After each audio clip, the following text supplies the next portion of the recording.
We take some seed money and we purchase a house and work on the house, and then we sell it to private individuals trying to kind of make that money back. So the house inspired us in a lot of ways. Because it is recycled, we wanted everything we bought for the house to also be recycled. All the furnishings, all the furniture, and everything else in the house is repurposed or reused. The countertop is paper. It's compressed paper. It's sort of not too expensive. That was an important part of the project, that people would come through the house and get ideas about what they could do in their own home.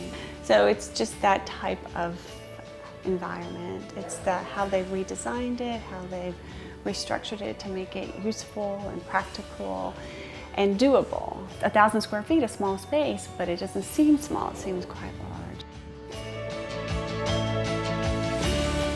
With a house like this, where we did have to do some interior demolition to take out some newer materials, one of our biggest challenges was to find ways to reuse that material so that we didn't have to throw it away. And right here on the front porch, that had to be reconstructed once we moved the house, the flooring that we're seeing down here was actually interior flooring that had been reused.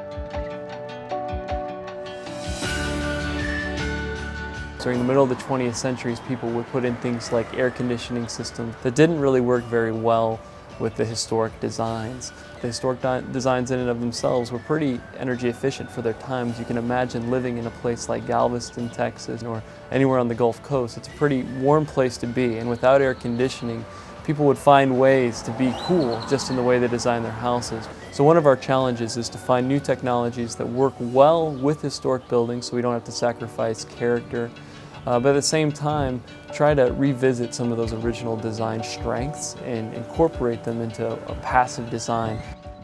We understand water shortage, we understand lack of electricity, and when we were looking for a house, we wanted that to be a part of our everyday life, and just the lifestyle was important to us, and very few houses let you do that today. And so that's why we're so happy and proud to be associated with the Historical Foundation, and that this project happened and that it's been so successful.